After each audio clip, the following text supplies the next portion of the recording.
This is Rob Opal's interview, and here are my cue cards or whatever that you wanted recorded at the head of the interview, or the speech.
Hi, everybody. Hi. Hi, Mr. Bill.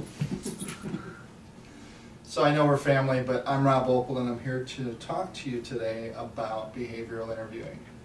Okay? There's a lot to understand in today's commonplace when you're interviewing in corporate America and what's being used. So how many of you have heard of behavioral interviewing or targeted selection? 2 people. Okay. So I'm going to talk to you today and help you feel a little bit more informed about what hiring managers are listening for in your responses. And it's not so much what you're saying, it's also what's within your body language, what's within your nonverbals. Okay? I've been a hiring manager since about 2004. Prior to that, I have about 10 years of law enforcement training, which included interrogation interviewing. It allowed me to see a lot within body language and what people communicate even when they're not speaking.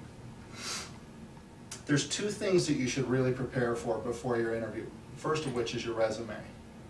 So if you're applying to be a vice president of a bank, if you show up and it says, I've been an electrician for 20 years, you're not going to be considered for that role, nor the interview for that matter. Okay, so I could tell you it's very important to tailor your resume for the job you're specifically applying for and show where you've got your credibility in learning that role and being productive. Secondly, prepare yourself for the interview. That's what I'm going to try and help you with today to give you something to practice with when we're done talking. Okay? So many corporations, as I said, are relying on behavioral-based interview. Targeted selection is a common name of what's being taught. Managers are skilled, they're getting training in it, and they're listening for stars within your responses. How many of you are stars in your responses during an interview? Maria and my sister. Okay. So a star is nothing more than being specific about a situation or a task, what your action was, and how it resulted. You know, what results did you affect? So if you go into your response with, if I ask you a question, tell me about a time where you helped one of your peers be more effective in their job. And you start off by saying, well, usually at work, we're on the phones and sometimes it's really busy and I don't know, but I might hear a guy every now and then, and I don't know, sometimes I might go say something, or we'll get to, and you just start to get very non-specific, very generalized. You're not talking about anything specifically or concisely that's been requested of you. So tailor your questions specific, or your responses specific to the questions. So there was an instance where I approached one of my peers after hearing him delivering poor customer service. I pulled him aside, we had a little bit of professional courtesy behind a closed door, and I asked him, how do you think that call went? And we talked about it. And after he shared his feedback, I asked if I could share some of my own. And I presented to him that there are several opportunities to be more effective in those customer service experiences without taking it so personally. And today, he's much more effective on the phone. I don't hear him getting worked up during his calls, and there haven't been any complaints. So it seems like it's been working out pretty good. Done. Okay, so I went through the whole star of what was specific, what I did, how it worked out. That's what's being listened for in every one of your questions today, in your responses. Things you shouldn't do. I already said avoid the we's and the usuallys and the normallys. There's some verbiage you might want to avoid doing as well. Crisis. Oh, there was a crisis at work one day. You know, and all the traumatic events lately. Was there an 8.9 earthquake? Were you in there with your bare hands holding the girders and the infrastructure all together by yourself? I doubt it. Okay, maybe a toilet overflowed and you took a mop in or something, right?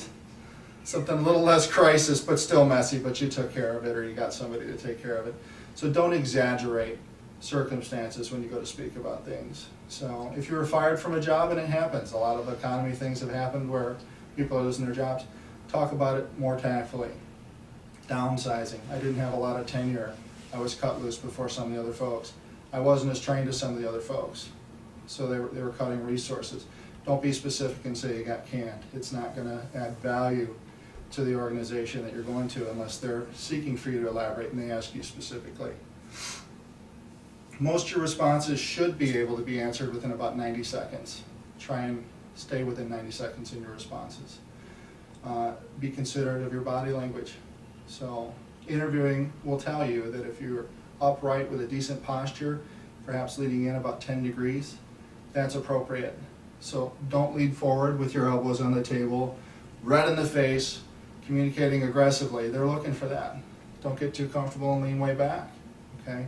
Be mindful of your hands. You can calmly rest them on top of one another on the table in front of you, and don't fidget.